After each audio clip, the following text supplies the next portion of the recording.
Good afternoon. The time is now 4 o'clock.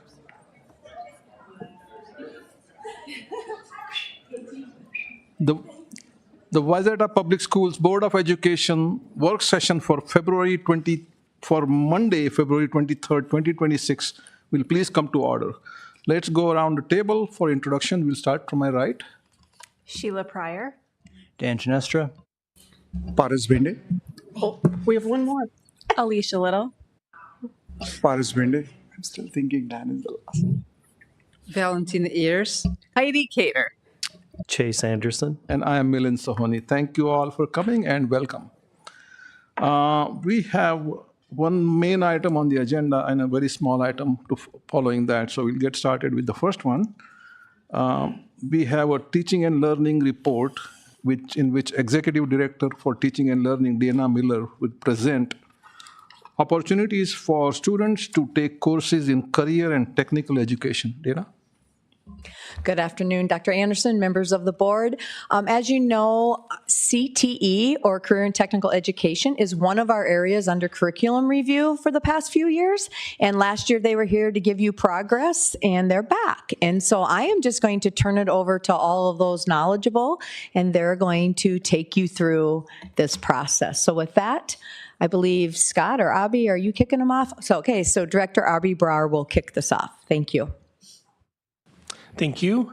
Members of the board, Superintendent Anderson, it was about a year ago that this team was here to showcase experiential learning at Wayzata High School with you. Today, we hope to build on that and share with you what career and technical education is, what it offers, what we have done in a comprehensive review since then, and some future next steps for our programming 612. With that, I'm going to hand it over to this very capable team, and we'll go from there. Thank you, Abby, for getting us started. I am Scott Torter, and to my left is Paul Kimbler. Both of us get to fulfill a variety of different roles inside of all things career and technical education. Before we started with us, because maybe I'm speaking for myself, but also Paul, we could probably talk about career and technical education for hours and hours, but we thought it might be helpful to really build a foundation. So we are going to ask you to think back to your educational career. And for me, that was a long time ago when I was on the other side of a classroom desk. And I want you to think about either a class or an experience. When I say career and technical education, what is something from your educational past that comes to mind? And we're going to try to keep this maybe like a bullet point or a few words. If you're like me and you need a couple moments to reflect on that, then I'll do that one more time. So from your educational past, when I say career and technical education, what do you think about? And it doesn't matter who goes first. We're just going to go a moment of silence until someone does. Well, I remember taking Paul Kimbler's marketing class in 9th grade. Okay, so we'll go marketing. Carpentry, where I built my dad a new cattle loading chute. Okay. I remember classes in math, and I'm old enough to remember slide rules that I used to use. Yes. I don't know, most kids probably don't even know what that is anymore. I remember lab work, stem cell spinning down and getting the stem cells out of blood.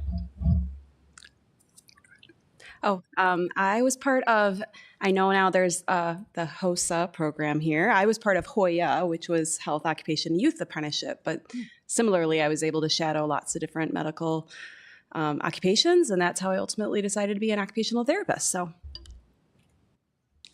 Only project that I did in my engineering years that I could relate to the industry other than the typical theoretical work.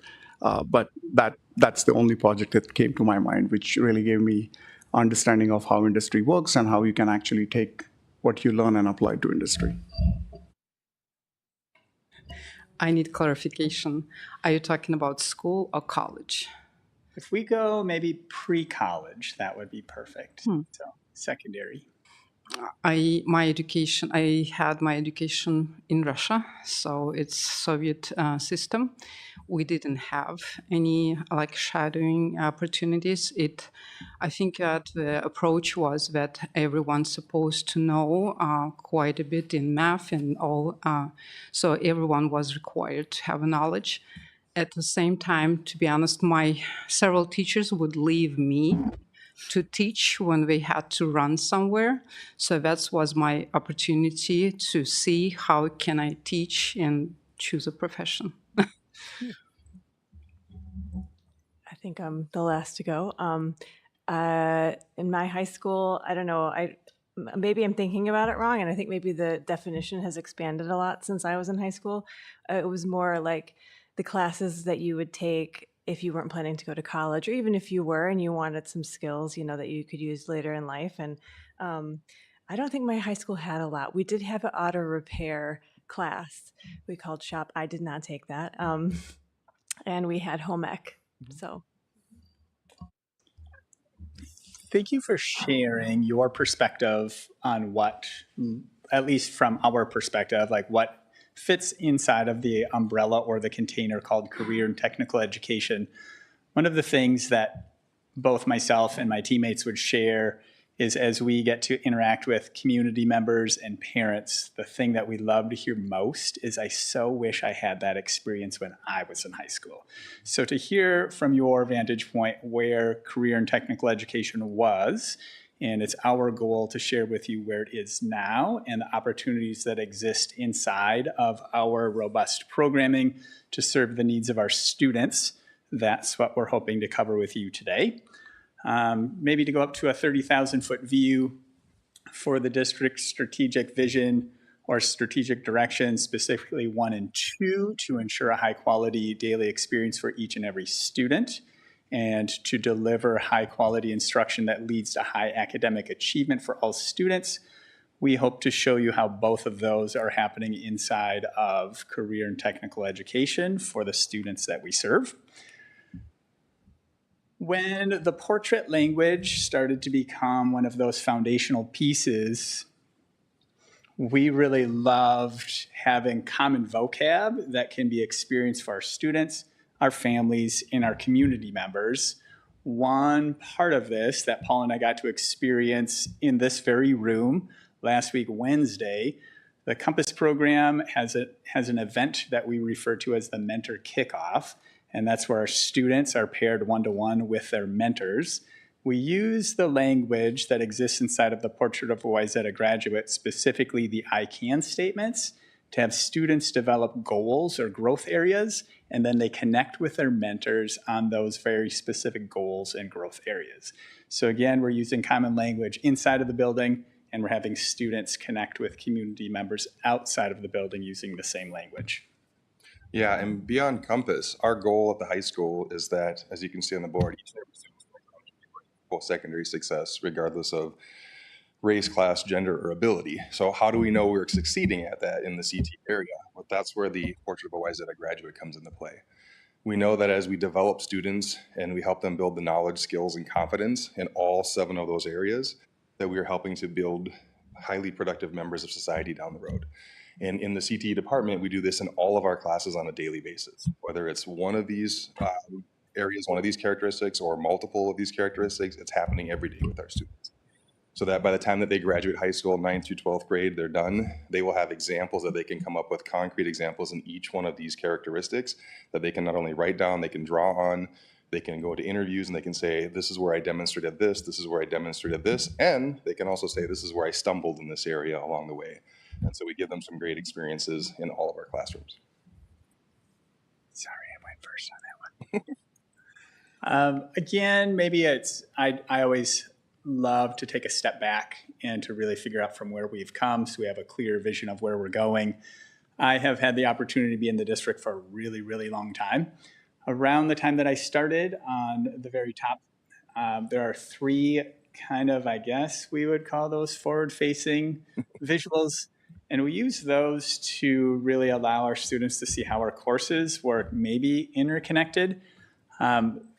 those images certainly show their years. Those are from around 2013, and those were to put at that point in time, separate departments of family and consumer science, business, marketing, and technology, and engineering, technology, and design. Courses were listed under those. Around 2020, the work kind of shifted because we understand inside of those three somewhat connected departments, there were a variety of different courses that could really be connected together into then what was called a sphere to really serve the needs of our students and families better. And a good example of that would be that if a student is very interested inside of interior design, chances are really good they should take an architecture class. They should probably also take a home construction class to understand how buildings actually go together. So in the pivot from those three separate areas to what became the forward-facing kind of imagery called career and technical education, we were very strategic around taking family consumer science, business, marketing, technology, engineering, technology, and design, and health sciences, and putting them all under one umbrella called career and technical education. This allows our students to find, like what I would say in student language, like what lights your fire at a very introduction level, and then also pursue subsequent courses beyond that. As part of our program review inside of career and technical education, our advisory board and students that we serve made the recommendation to shift from career spheres to career pathways. So kind of the chronological, way up top, we're back about 14 years ago in 2013. That was the forward-facing view of the separate parts of career and technical education. 2021-22, career spheres were launched. And now today we are using career pathways as the language that connect all of CTE programming. From me, it's kind of nice to really think about like what career and technical education does and the value add to our students that we serve. But we've kind of summarized it as in it's the courses that students take their academic knowledge and then they see where it's going to fit inside of the world outside of school. And a fun example of that, like I can probably do so many of them, but for those of us that have had to, or I'm guessing all of us in the room have been inside of a class and wondered, why am I taking this and or where will I ever use this knowledge? All of career and technical education through experiential-based learning opportunities helps students understand why we're doing this and where outside of the world of school this knowledge is valuable. This, again, as part of the review process, is a shared vision that all of us on the CTE team represent. Think it's probably good. Maybe we'll do a quick pause, and if we want to do a quick review of that text.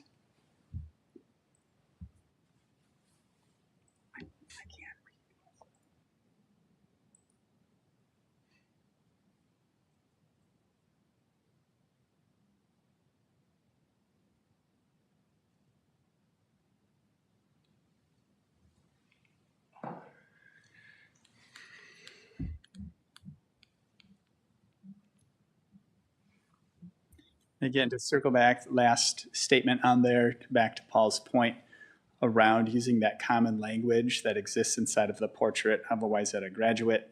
We are connecting our students with a common language that exists in the world outside of school, inside of our community partners as well.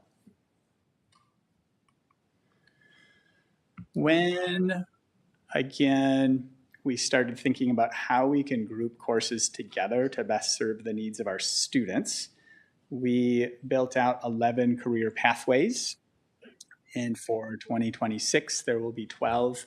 Inside of these career pathways would exist over 70 courses, and we've grouped them together, again, with hopes that when our students find an area that really, really excites them or lights their fire or becomes their jam, students can jump into an introduction level course, take an intermediate, and then also have opportunities to take capstone courses as a result of that.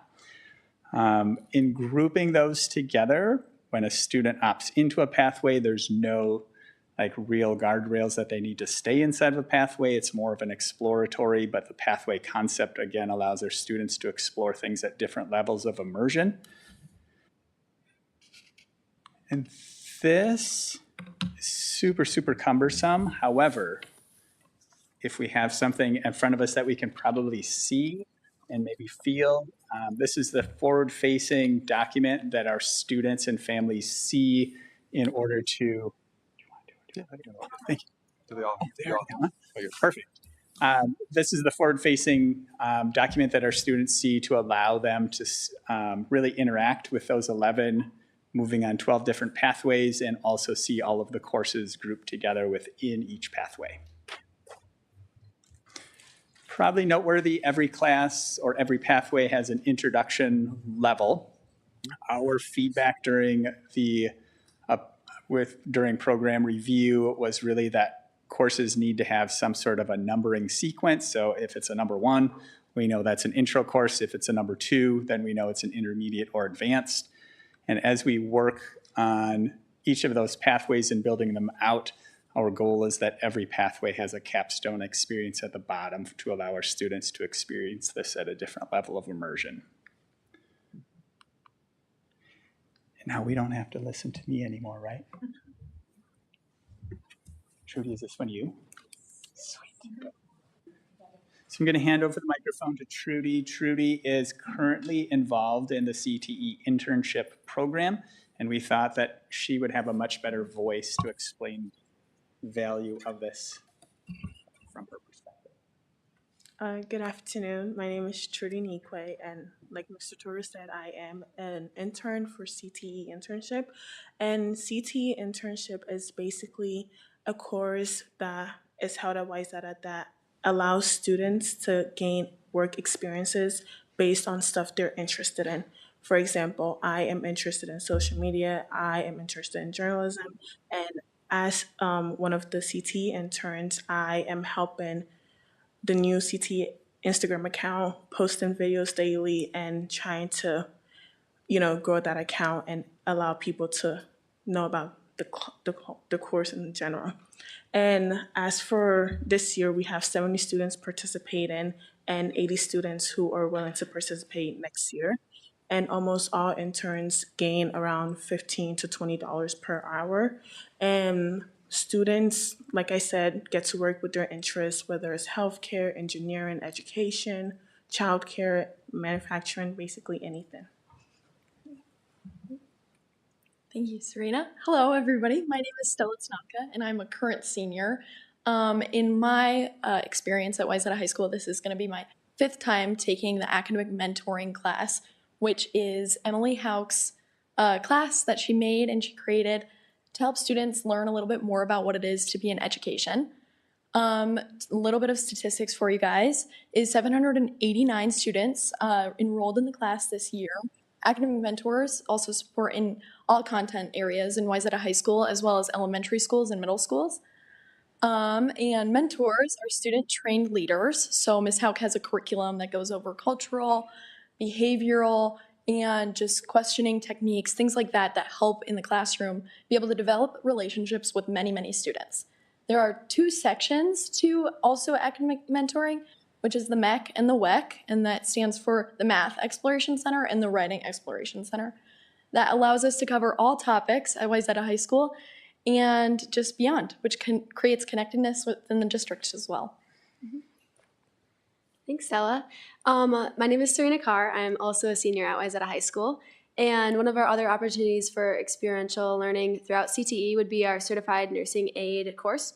So CNA gives students the opportunity to become a certified nursing assistant, and then you take the test, the CNA exam for Minnesota at the end of this course to see if you're ready to be a certified nursing assistant and go work in the real world.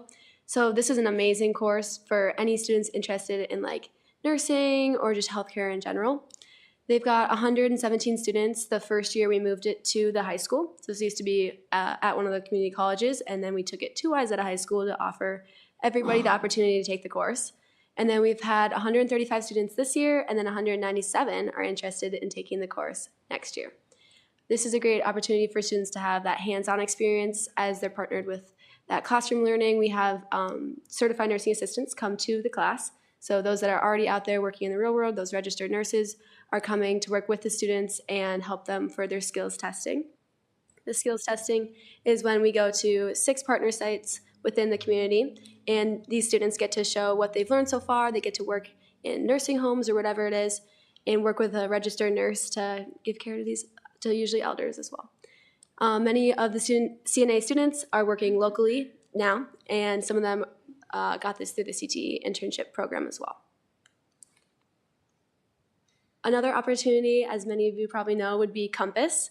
There are 3 cohorts for Compass: the graphic communications, which me and Trudy took, and then business management and economics, and cybersecurity and applied mathematics with personal finance.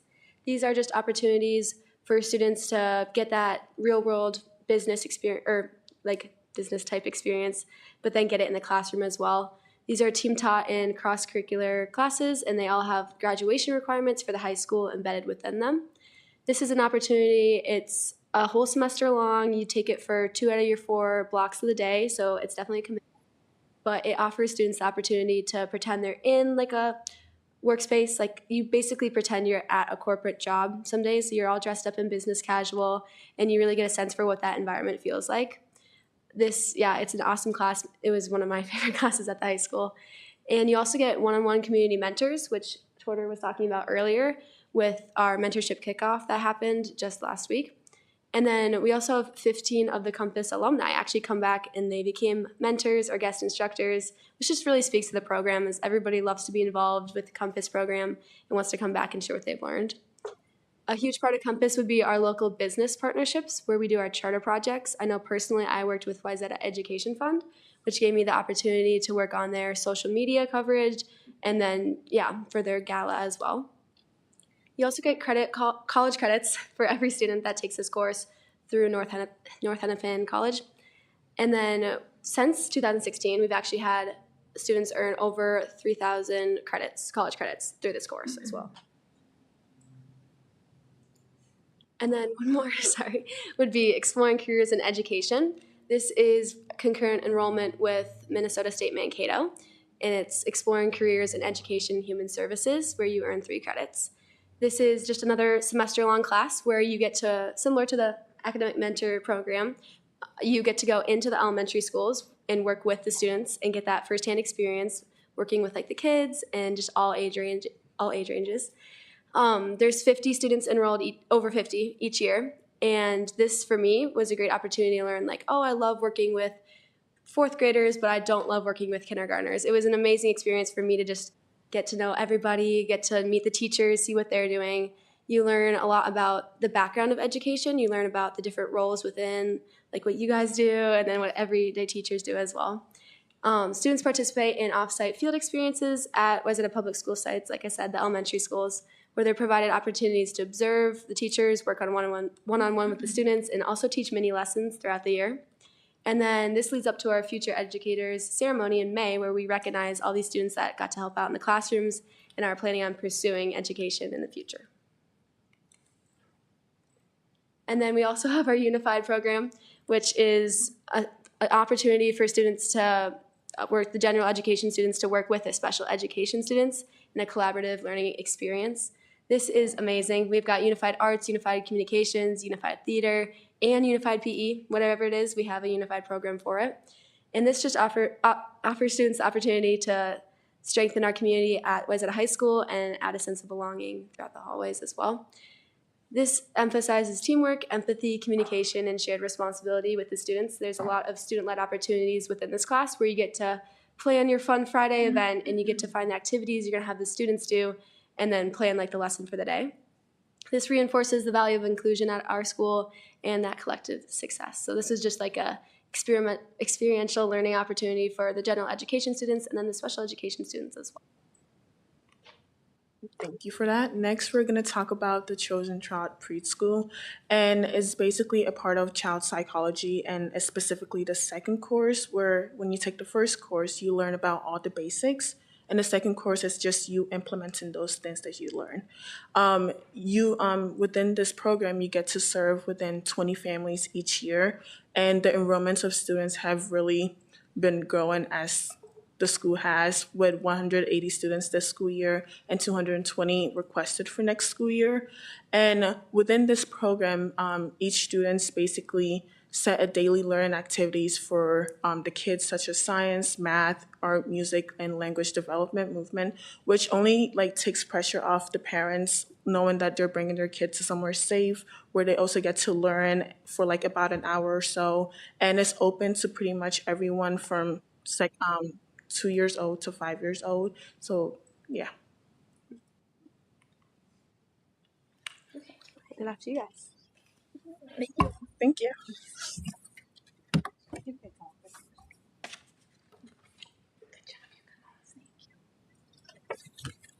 Can I come up?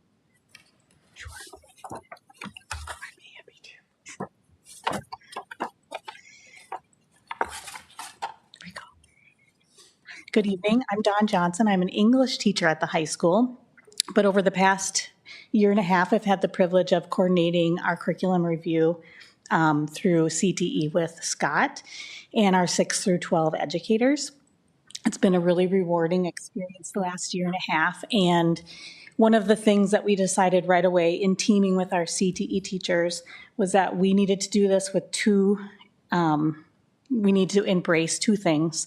That was that 6 through 12 teachers would do it together, and that we would involve community and students along the way throughout our working sessions.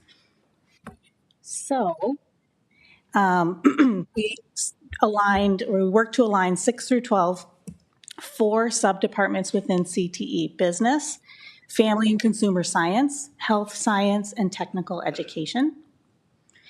And when we started this process early on, we met with the CTE director at Minnesota Department of Ed, and she said, here's where you need to start. We ask that all CTE courses fall under the same frameworks.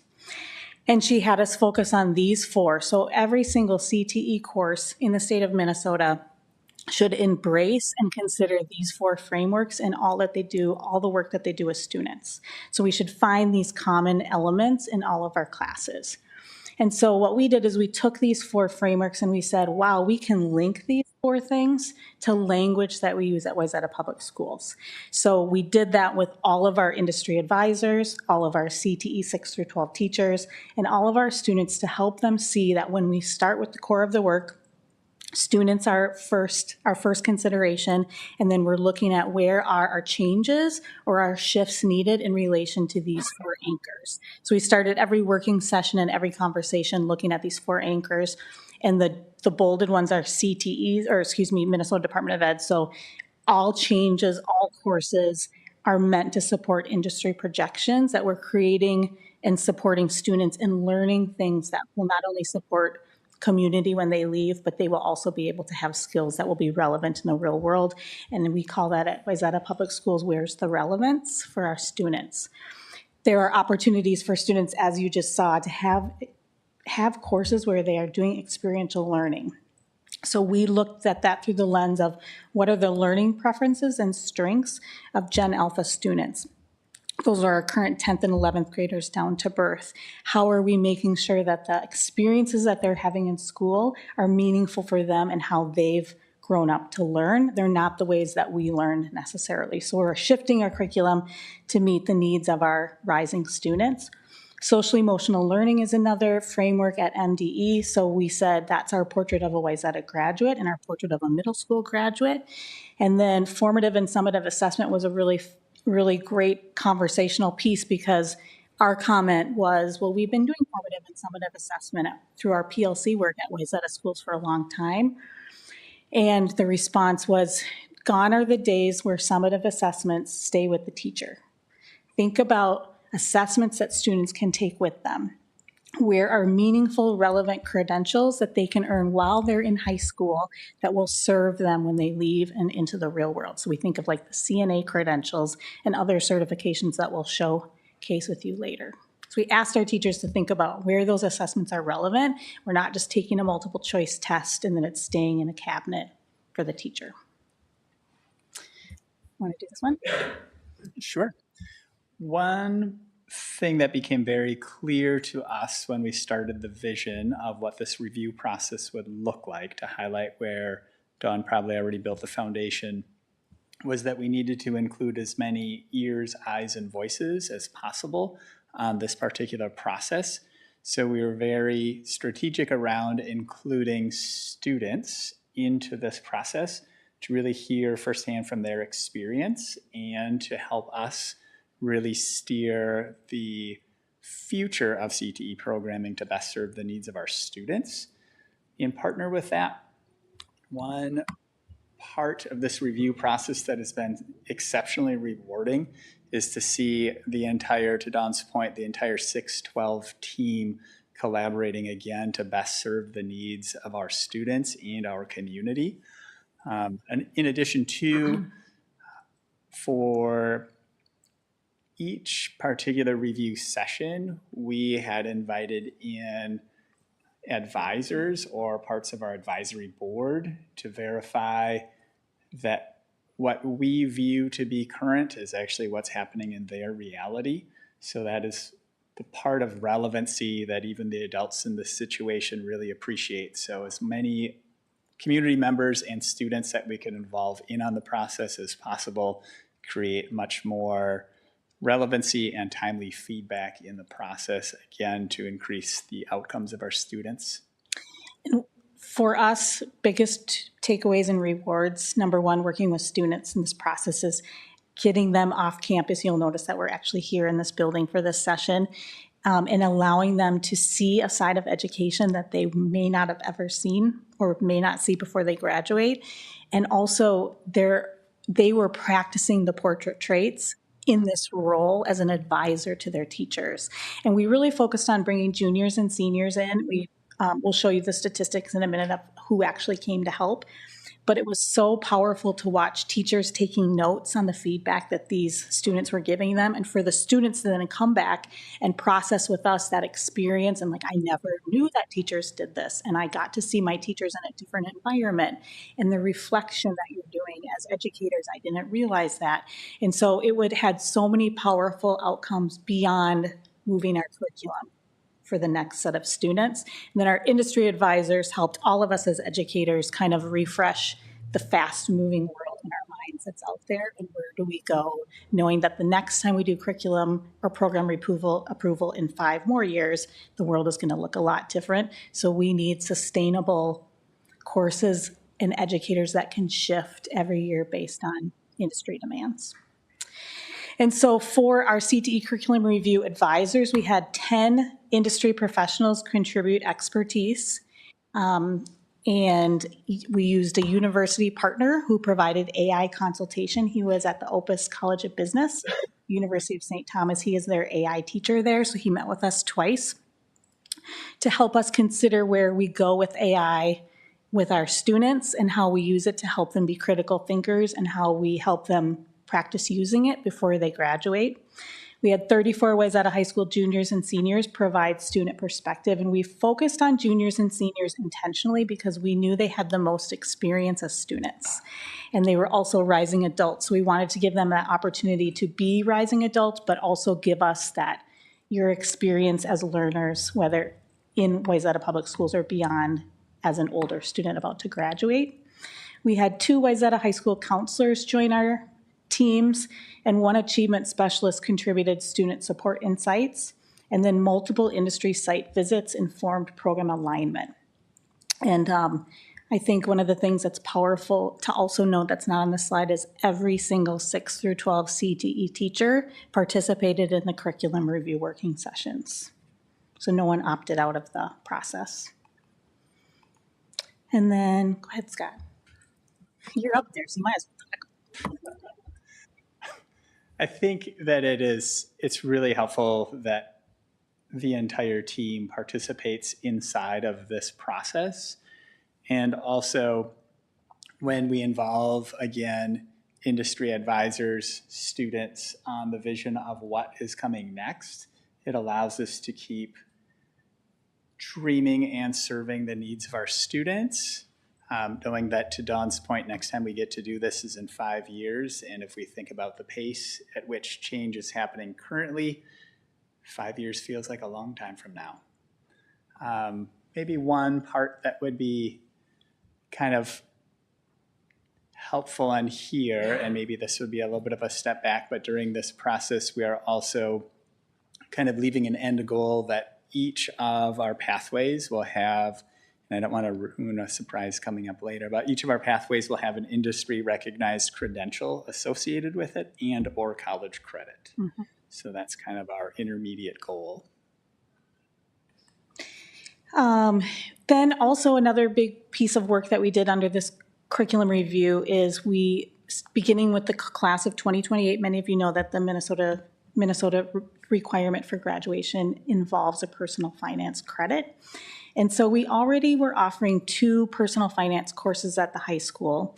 And we really knew that we wanted students to have choice, because when you're a teenager, if you have choice, you're going to like it and you're going to dig into it probably more than if you're forced to take the one class. So we met as all the teams that were teaching those courses met. Currently, and at the time, a year and a half ago, MDE had recommended outcomes, what students should learn or be exposed to earn these credits for graduation. So we took all of these outcomes, and as educators, we determined these are the non-negotiables for Wayzata Public Schools. You are going to meet all of these outcomes, and we actually kept all of them except for 2. And the reason the teachers decided not to use those 2 is because they felt like they were already, the language was kind of already part of another one.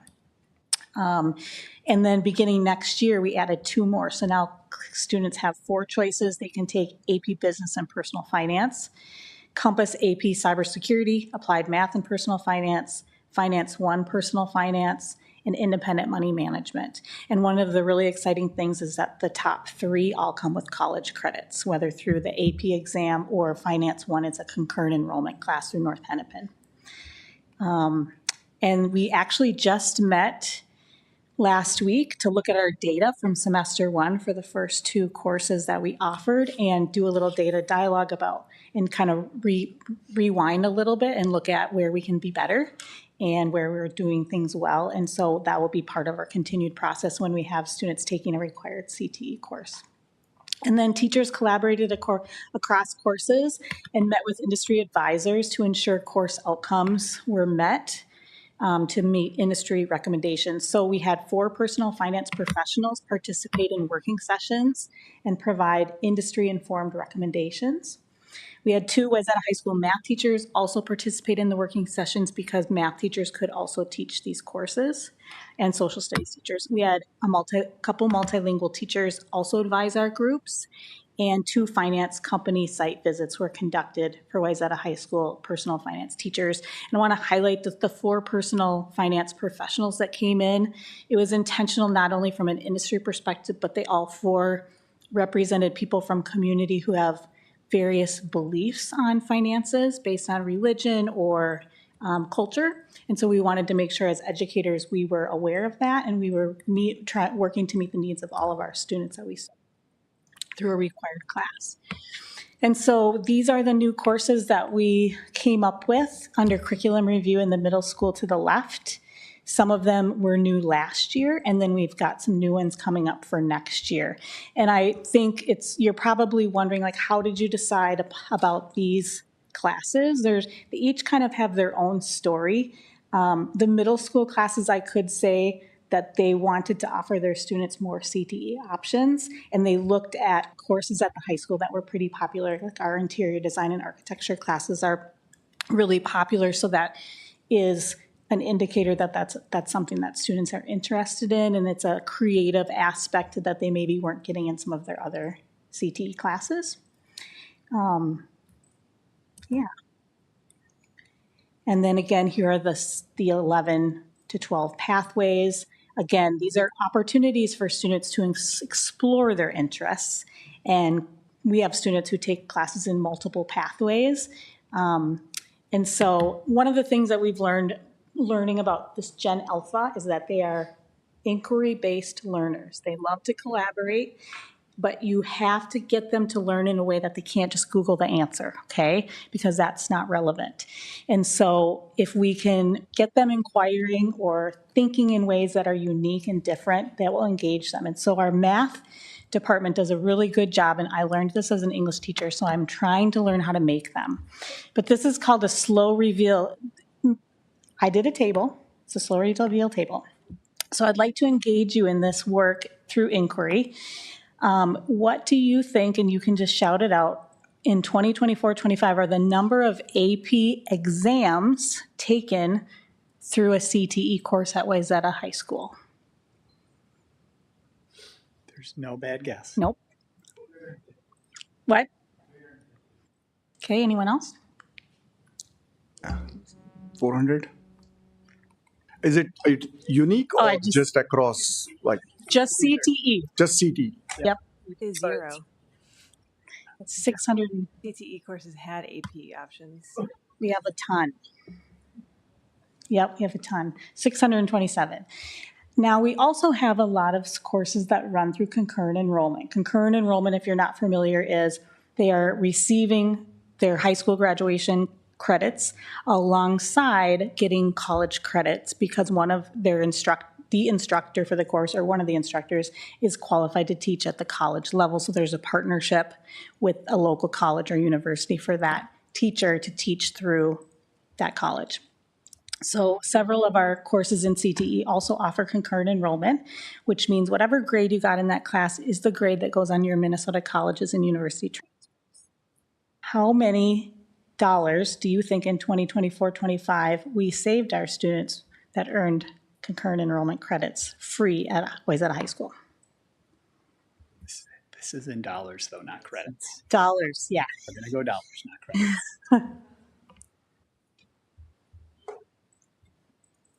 This is a good question. I'm going to guess $40,000. Okay. Anyone else?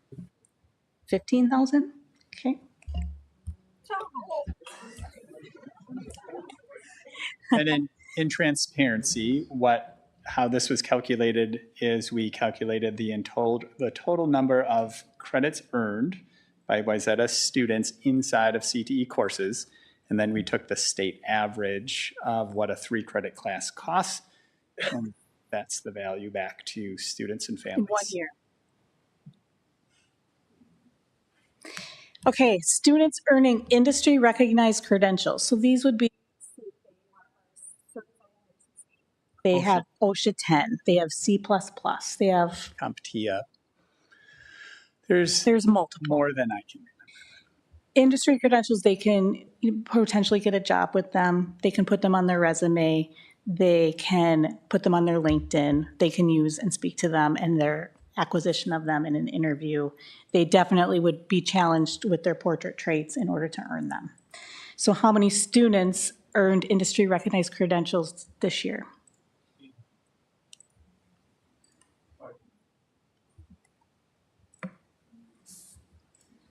Mm-hmm. And then we have, because CTE works to incorporate authentic learning, experiential learning, at least at the capstone level, we find it imperative to work with community. We feel that there are teachers better than us out there in the world that can connect with students. We talk a lot about how some of our favorite teachers were actually some of those first supervisors that we had or those mentors that we had at our first job. So we want to give our students those opportunities to connect and have a sense of belonging. If it can't be with us, let us find you some people. And oftentimes we find that our students may connect not as quickly with their own mentor, but someone else's. So the more people, the more likely. So how many mentors are working with us in CTE this year? You're close. 93. And then we also like to partner with businesses for that experiential learning, that authentic learning, and most importantly, authentic real world feedback, authentic audiences. When we work with our students with business partnerships, we never get asked, Mrs. Johnson, what do you think I got for a grade? Never. We never get asked, how many points is this worth? Instead, they say things like, I'm so nervous. Do you think that, or they told me that I was really good at this, like someone told me that. So how many business partnerships do we have this year? Would you guess? 50, 40, 111. And then overall, Wayzata High School, the percentage of all Wayzata High School students who are currently in at least one CTE class.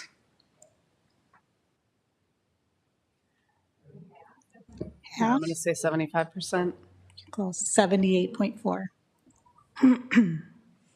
And then the number of students, I think you have to speak to this one a little bit more. It's kind of complicated for my brain.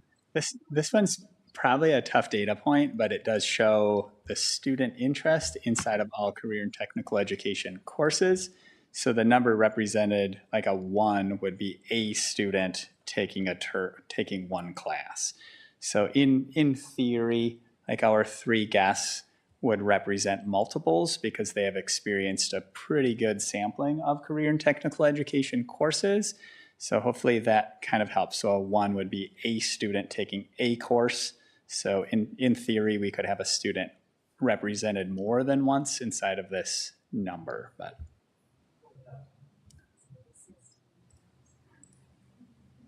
Hmm. 64.75. Nice work, you guys. Now you're going to remember at least one of those probably, right? That dollar amount is, Heidi's like thinking about that dollar amount. Okay, well, we're going to wrap it up here. We're almost done. As a reminder, we already showed the slide, but we focus on experiential learning. We want students to have assessments that are authentic and real, and perhaps they can leave with them. And courses and programs that teach academic content as well as the knowledge and skills to be successful in the workforce. I don't know how big of followers you are of the new Riveting Inside Wayzata podcast, but this is just a real short clip from that podcast where Reese and Noah were interviewed. These are 2 students who have leaned into CTE courses. And I want to preface this video by saying this. A lot of times our CTE students and our Compass students really shine. They shine because they found relevance. They shine because they got to do a different type of learning. They shine because they get to be off campus a little bit and they're outside of a traditional classroom. They shine because they got to learn in a way that made them feel excited. That doesn't mean that that's how they feel in all of their other classes.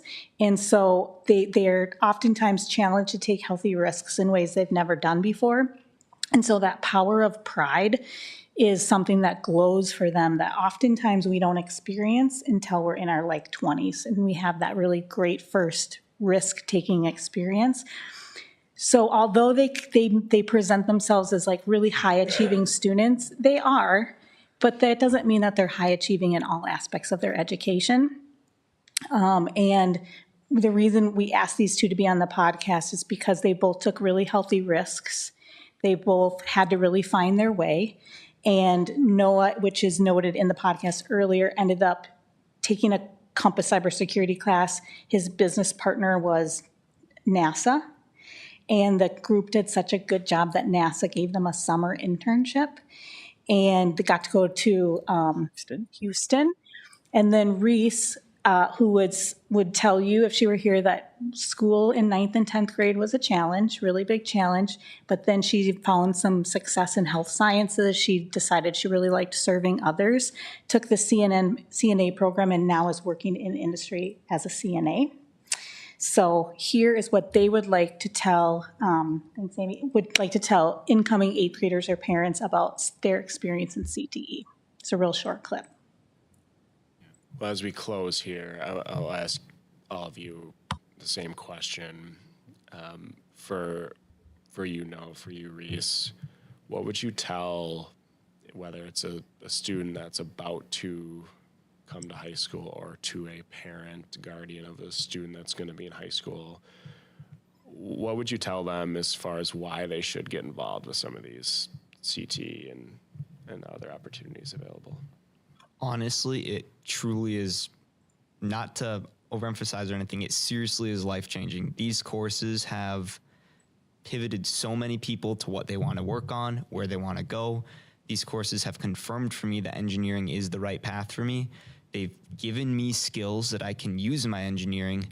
For example, with the woodshop class I took, I got certified to run a CNC machine and learn how that works and use it. When I go into engineering, if I have a part that needs to be machined, I have a better understanding of how this will actually be used. These courses don't just build you academically, they give you skills that allow you to actually contribute to the workforce and understand how different careers operate. So when you're communicating or working with different professionals, you have a better idea of what they do on a day-to-day basis, how they work.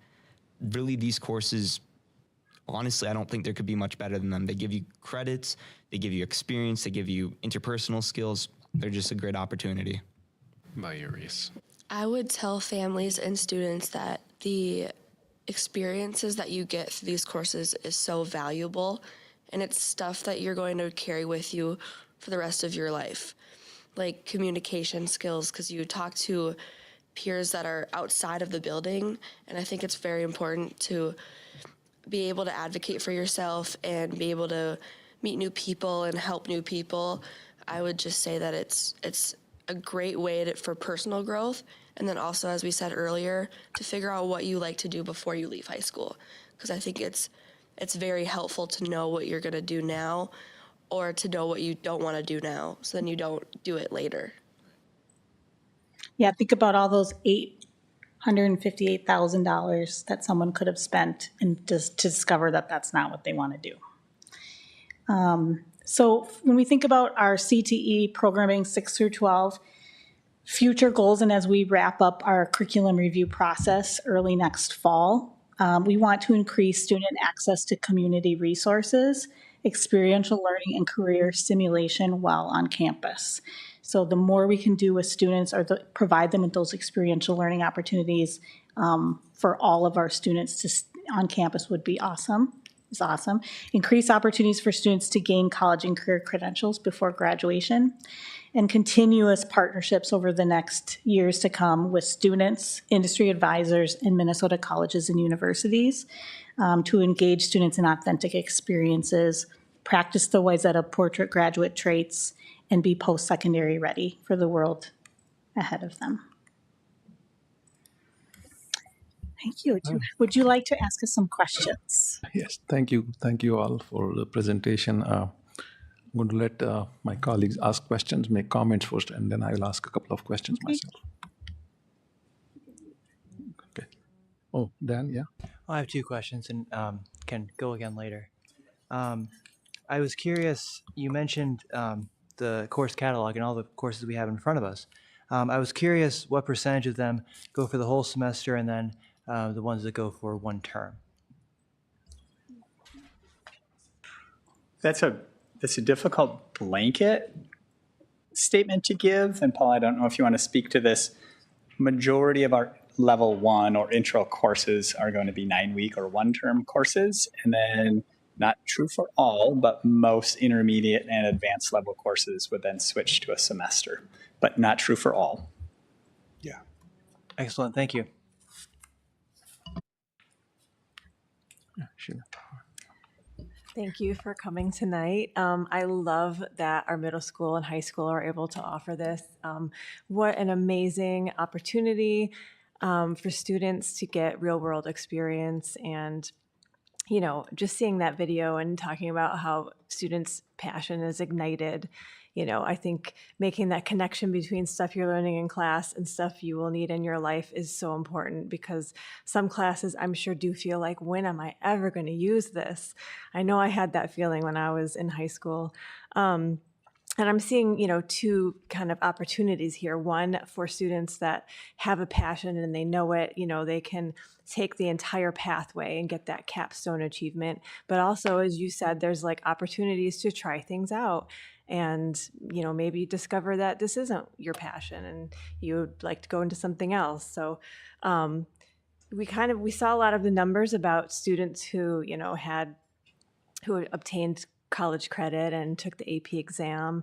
And I don't know if this was the question Dan was asking or not. I don't think it was, but how many and maybe you don't have these numbers, when we look at how many students do the entire pathway versus how many take a class and then don't, I mean, there's probably a lot of students that discovered that this wasn't right for them, and that's important too. So I don't know if you had an idea of the kind of numbers of students that discovered that about themselves. You want to do this from a student perspective? Sure. Yeah. For me, I know I took a lot of they renamed a few of the courses on here. It'll say interior design 1, or I know I took marketing 1 and marketing 2. But at the time, it was introduction to marketing and introduction to business. And I know after I took the course, I didn't really like the business course as much. It was super cool and I loved all the people and the teachers, but I much rather preferred the marketing class. So then I was able to take marketing 2 with Kimbler and then also take graphic communications, which allowed me to work with marketing as well. So even if I didn't like it, I still feel like it added relevance to if this works. So kind of I agree, there's a lot of students that will take a course and they may not like it, but there's so many different opportunities that you can test the waters, test the different pathways. And that's an important aspect too of this program. There are a lot of on-ramps if you want to try something new. And I know there was some discussion about what some of the intro courses were called. They were changed, they were given numbers instead, because then students as juniors and seniors would feel like those were classes for them, even though it was an intro course. They didn't think that it was just for freshmen, that they could still have that on-ramp, to start something new as a junior or senior, which. Yeah, you heard that feedback. The students within the working sessions, repeatedly, different student groups said intro screams ninth grade. And if you just said 1 to, we see an on-ramp to level 1 as an upperclassman. So that was a significant technical change that we were able to make based on multiple points of feedback. Yeah. I would have loved to have this as a high school student. So you guys are very lucky. Good. So, I'm sorry, Alicia, you're next. Don't have a question, and obviously, Scott and Don, you probably know this. I'm a huge fan of this program. And every single thing that we heard today, we have experienced that through our older daughter. Again, giving exposure to middle school, that's awesome, because I don't think that was the case previously. But our older one is in 8th grade, and that was really helpful for her to be that stepping stone, in middle school. And now next year, that's definitely going to help. Few things I wanted to call out. And again, presentation was amazing, but there is a lot of work that goes behind the scene. So really kudos to this team. Scott, Don, you guys have been amazing. I've attended some of the presentations, how campus students, they present the final presentation. That is unbelievable. There is no way a high school senior can present in that fashion. The business case, the problem that you're trying to solve, the approach that you're taking, what is the value add? It was very professionally managed, very professionally done. I also talked to some of the industry experts who attended, and they were extremely happy. The feedback was all those sessions were conducted very professionally, just like we conduct, in corporate world. So that shows the professionalism. So again, I don't want people to think, hey, this is just another course. No, it is not. It is much bigger. And like I said, we've had first-hand experience. Our older one wasn't trying to get into, and Scott, I think you kind of pulled her away from one class and talked to her, and she was nervous, but she said, hey, I'm going to try because I think this looks good. And it literally changed her 4 years. I've read her applications and her essays, and the whole campus experience was a pivotal point. Obviously, there were others, but she explicitly talked about how that experience helped. Meeting industry experts, going to these offsite visits, they could actually feel how would it be in that, outside world, and do I feel suitable? Does this suit me? And it was really first-hand experience. And one last thing I would say, and again, for you all, just to prove how these things are working. So my older one is in first year of college, and in first 6 months, I heard at least dozen times when she was talking about connecting with mentors, getting advice from professors in her professional track. Every time she was relating to, hey, you remember how it was, in Compass? It's similar, but so she already went through those steps in high school, and now she's continuing that in her college. So again, thank you so much. I think this program makes us, makes WYZADA apart. So thank you for all your help and support. This is really awesome. Thank you. Alicia. I have so many notes and I'm not going to say everything, but thinking through, I mean, I don't really have specific questions. I more feel like I've seen the evolution being in the district for a decade as a parent, and actually was just remembering we had a district liaison meeting. It's been a handful of years ago where CTE did a presentation, and most of us, a lot of us are had elementary kids at the time. We all looked at each other and we were like, how does everyone not know about this? Like, we've got to get this out even at the elementary level to really show, like, here is what you guys get to do. And now having a middle schooler, this came up when we were talking about, I like kind of the explanation of the alignment, because I know it was the first time registering for courses this year that you sort of had to pick 3 areas versus just randomly picking classes as a 7th grader. And that was kind of nice to identify that a little bit. I guess back to just getting the word out, I think, Trudy, I think the social media is looking great. I've been following and loving it, and I'm trying to share that far and wide. So thank you to all 3 of you for sharing your information about that. And yeah, again, I think every time I hear about this, I want to just go back to high school. And I mean, I was one of the lucky ones that sort of knew what I wanted to do coming out of high school, but now raising a high schooler who doesn't, he signed up to do the Exploring Careers in Education class because I heard that was a really great one. But it's just so fun to see all the different, dabbling. Maybe you do a Compass and the showcases are phenomenal. But if you're a kid that don't know exactly, you can also, he's doing culinary, he's going to try, it's like you can dabble a little bit and maybe figure out at least what you don't want to do, or maybe just find a passion and have a couple more years to get some classes in. So thank you all for everything you're doing. It's such a very lucky program that we have here. I have so many questions, and I'm not going to ask them all right now. But I just want to say how the way that you are building this program and taking the next right step for it is really impeccable. And I'm very impressed by it. And it's inspiring to me as well to see how you're taking those steps of, what are the new requirements and how can we build upon that? The idea that you can have a credential coming out of any one of these spheres or pathways is incredible. So I'm going to tell you, when I taught public health at St. Kate's and at Hamlin, and the number of students that I had that were CNAs, in order to get them through college, was it was a lot of students, and that was their pathway to their 4-year college. Without that credential, they would not have had the support financially to be able to do that. So this is a really critically important thing that you're doing to expand access of 4-year colleges and beyond for people throughout the educational system. Thank you for doing that. It's really, really important. And then I also just want to ask you this. You have a lot of partnerships, a lot. And that is a lot of work. And I'm wondering, tell me about how you build these, how you're maintaining these relationships. Who's charged with that? I mean, this is if you're working for a medical device company, there are individuals who are charged only with maintaining relationships with physicians. So I'm wondering, how are we possibly doing this here? I'm guessing this is a me thing, but happy to have anyone join me. First, it requires a lot of coffee. Noted. Yep, Coffee at Panera. You can usually find me there at least one day a week. But I would really emphasize maybe a comment that Dawn made early, that this is really about involving our community on the vision of teaching and learning.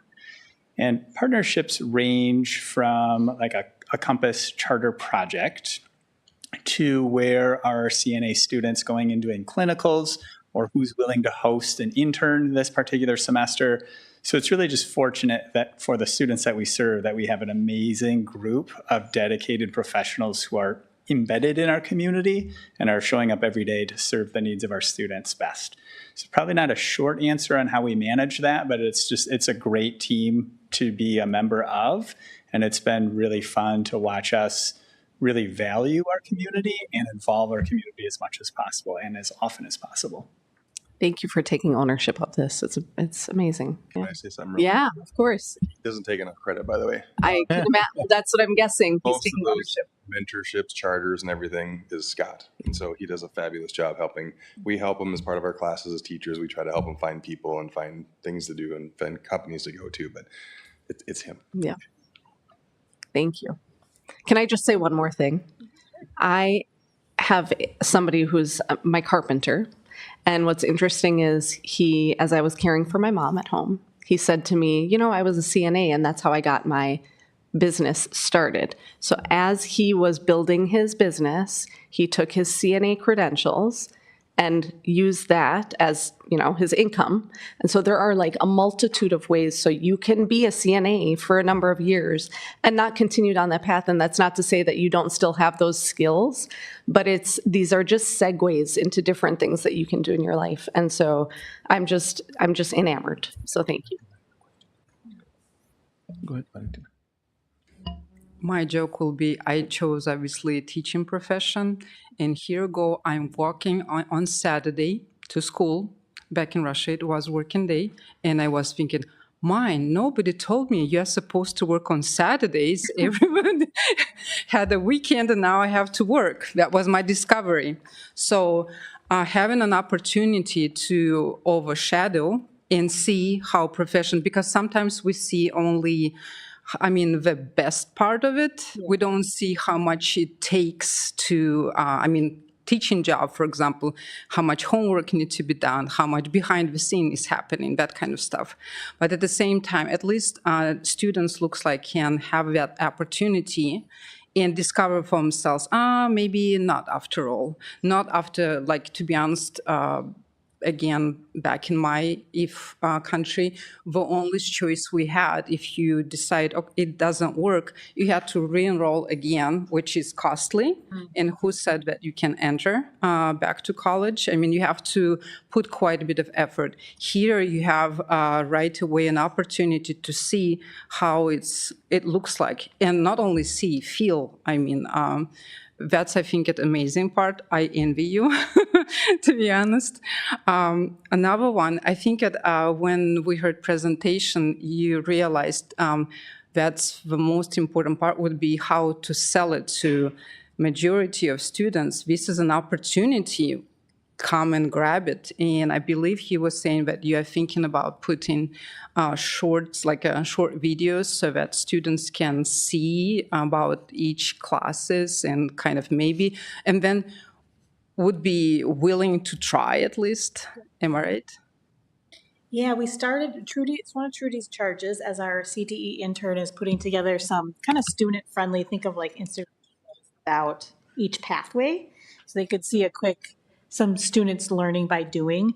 And then we made several videos for students who are in 8th grade to see what CTE courses they could take in 9th grade. And so that's a shared folder that all of our middle school teachers have. And they said they had a lot of fun showing them because they would see their former students in the videos.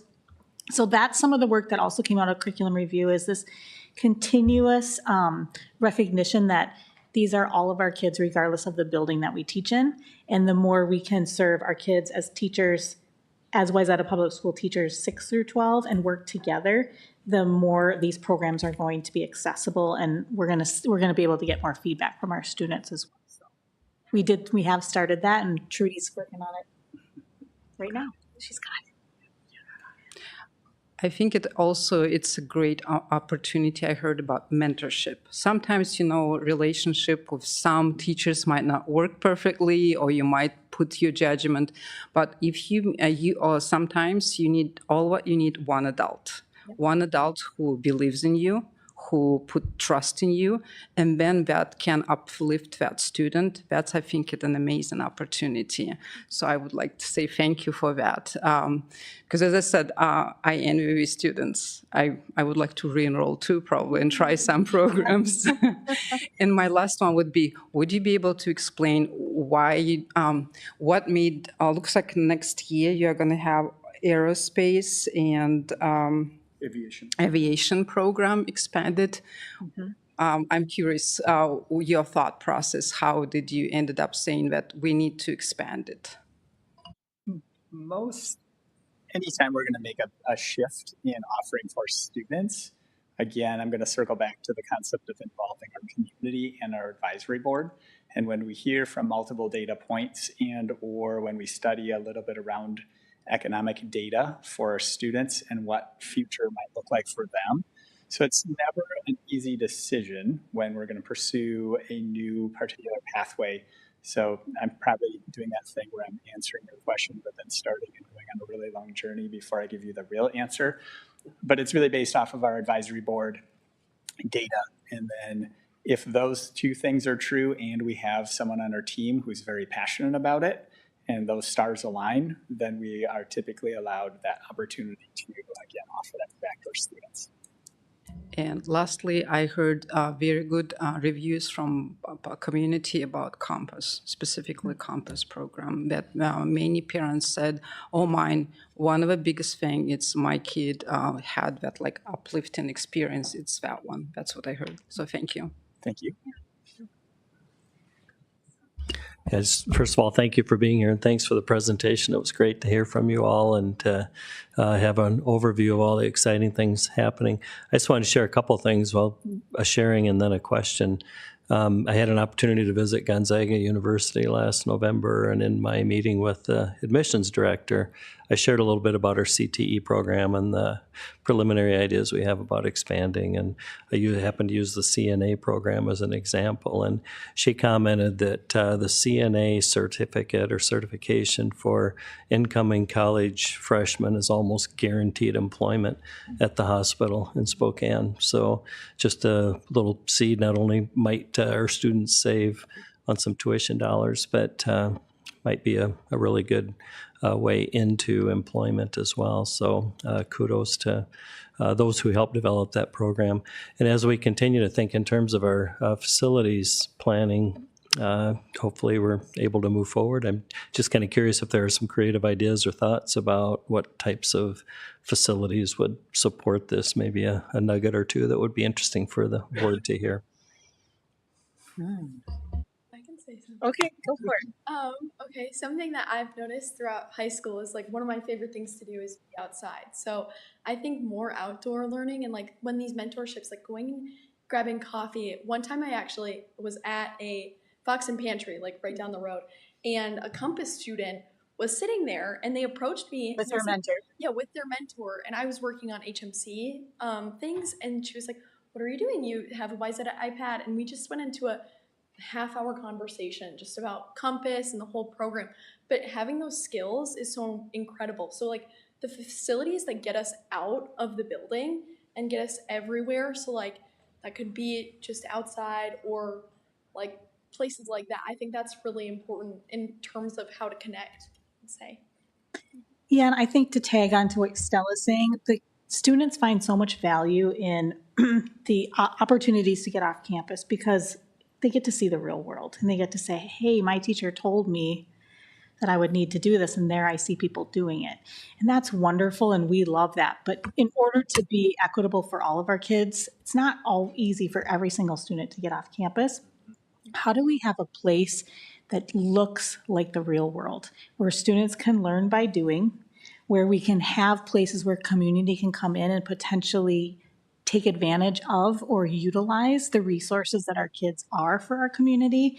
They're learning and doing, and our community is benefiting from it. And we think about like our Trojan Tots program, all of those students who want to learn to be early childhood educators. We know there's a need in industry for early childhood educators. We have students that want to learn that. How do we provide a space that where our community can drop off their 2.5 to 5 year olds? It looks like a daycare facility. our students are learning how to run a daycare facility. They are managing all of the aspects of that alongside practicing their child psych 2 pedagogy. And they can do it in a place that emulates the real world without having to drive somewhere else. And where is there an opportunity for students to have a facility where it's easy for your mentor to come in and meet with you, or for your mentor to come in with other colleagues and provide a learning experience for you? If we know that the CNA program, are there ways our students can learn vet tech opportunities? Where are there needs in industry for people going into those industries, and where can we provide that experiential learning on campus? If this is one of the last additions potentially that we put onto the high school, how do we make sure that we use that opportunity to build facilities that are for our future kids and not 20 new classrooms that look like the way we learned when we were in school? And we've heard from our students loud and clear, like, they all want to hang out in the new A-wing because it looks like a community college. Like they want to be where the facilities are new, and to Stella's point, they look like places that they are engaging in the real world. So we know that's our hopes and dreams, and that it's a space that can change. In 10 years, how can we reimagine the space? How have we created it to change? Because the real world and industry has changed, and learning needs to change, or the next generation wants to learn in a different way. Inside of greater career and technical education, we are really after serving the needs of whole students and every student that we would have the opportunity to interact with. And this might be one of those times where I take a couple nuggets and put them together, but really about empowering the next generation of leaders and learners to see themselves inside of career and technical education. And if given the opportunity, and we take Stella's idea plus where maybe we want to go, and we dream about how we can serve the needs of our students and communities best, could we ever have a Fox and Pantry 2.0 on campus? And it's empowering our entrepreneurial students plus our culinary and foods students to really think about what could be, and again, how can they use their unique gifts and talents to find their home once they leave us. First of all, thank you for the great presentation. I echo my colleagues' sentiments and the praise they have bestowed on you for this program. So I'm totally in agreement that this is a phenomenal program. I also believe that kids that drop out maybe without completing the program still benefit in their future life, right? I mean, I could be an example. I was not fortunate enough to take these classes in high school, but I did take like woodworking, for example, in college, or machine drawing. I'm a chemist by training. So where would I use those, right? I used some of those experiences when I was trying to finish my basement. So it's never a waste. We can always use everything we have learned sometime in the future in our lives.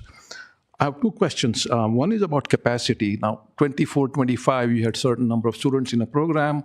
25, 26, that increased. And then 26, 27, you are saying that those who have applied or those who are on hold right now are more. Are we at or near capacity right now on those? Do you want to It probably depends on what particular pathway and where it is in its area of serving the needs of students. Uniquely to maybe two pathways inside of health science, we have an amazing CNA lab where students can come in and experience and really connect with, again, the world outside of school. That said, it is at capacity right now, as in like schedule-wise, we cannot serve the needs of any more students with the existing capacity. A second area that is maybe worth highlighting inside of culinary arts and food systems, right now, the kitchens, again, are amazing, but we are at capacity and can no longer serve the needs of any additional students. And when I was kind of thinking about Fox and Pantry 2.0, just the opportunity that could exist to have a more commercial-based kitchen, and again, to offer students, whether that be like a hopefully a Pro Start or a Save Surf certification as part of that programming. It's really about serving the needs of more students and at a deeper level. So there are indeed certain areas or pathways that are at capacity currently. That's a good problem to have. It depends, because we're saying no to some students though too. The second question I have is about these credits being transferred to colleges, right? So when my children went to Wayzata many years ago, they took AP classes, and those were credited in college, but those were limited only to colleges in states which had reciprocity. Do these credits get accepted around the whole country, or is it still Minnesota, Wisconsin, Iowa, North Dakota? So I'm going to lean on two of my peeps here. Paul can speak to AP classes more than I can, and then Dawn can share, if you're willing, some personal experience around concurrent enrollment. By and large, the systems that we are offering credits through, that we refer to as concurrent enrollment, are that students are taking a high school class while someone is teaching a college level course. All of our partners exist inside of Minnesota State colleges and universities, and that allows their students to pull one transcript when they graduate, and all of their credits are there. The tough part about answering your question specifically on how those credits transfer is as we are aware, every college and university has its own requirement. That may be where I press pause and lean on Paul and Dawn to do a little bit of share out on both AP credits, and then if you're okay, concurrent. Yeah. The AP one, most of the time they're going to take it. There are some schools that struggle taking those AP credits, but it's very few. So most colleges will take AP credits, 4s and 5s, 5s for sure, 4s most of the time. Sometimes they even take 3s. My kids went to South Dakota State and they both had 3s in econ, and they both got credit for econ. So those do transfer even down to a 3 level. Concurrent enrollment, my class, as far as I know, I only know 2 kids in 10 years that didn't get some sort of credit for that concurrent enrollment credit, and they were outstate in California. Other than that, everybody has received credit, whether it's for principles of management like we do in Minnesota, or just a business elective in general. They've all received credit for that. Yeah, there's probably 2 misperceptions in our community around concurrent enrollment. The first one is that it's maybe not as valuable as an AP credit. It's college credit. And in Minnesota, it all goes on one college transcript. Minnesota colleges and university. So if you took a class at the U of M as a high school student, University of Minnesota credits are on the same as North Hennepin, as Augsburg, Hamlin, wherever you went. And so we too, Scott and I have not we have not had any families come back and say, really disappointed they didn't take their Compass concurrent enrollment credits. As a parent, my daughter took 2 Compass classes, both for concurrent enrollment, and she ended up going to college in Colorado.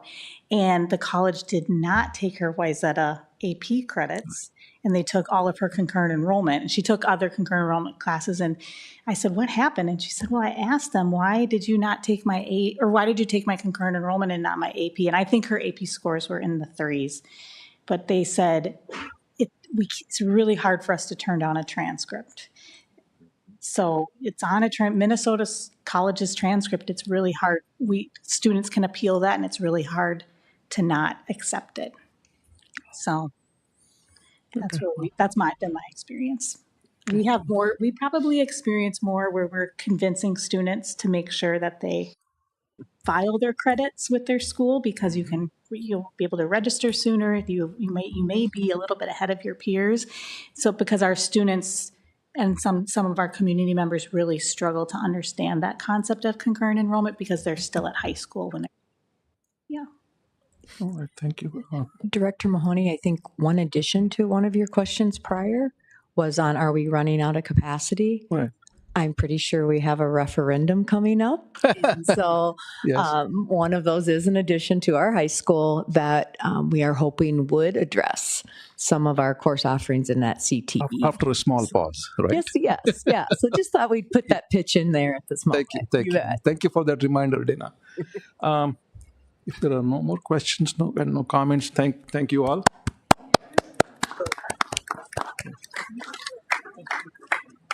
I think it really should be a thing. Okay, the second and final item on the agenda this afternoon is a board report, and I will share a new and exciting resource from MSBA called Onboard You. Amy has shared that on the screen here.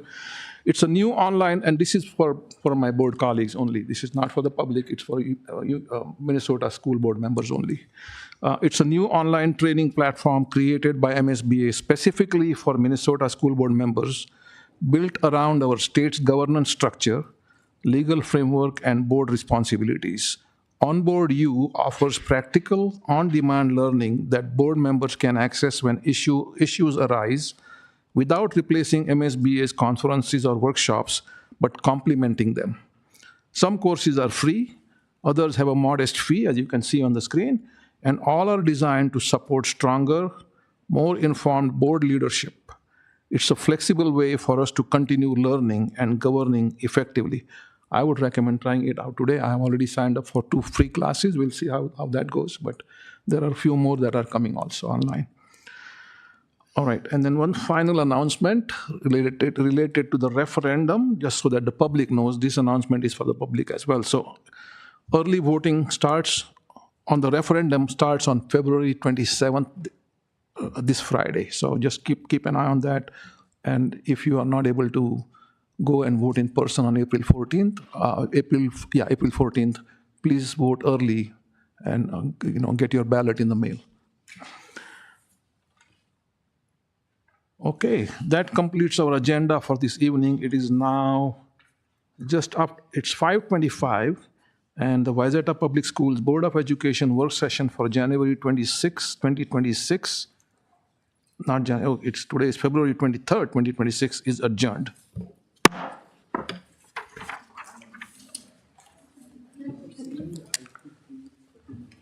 So that's what happens when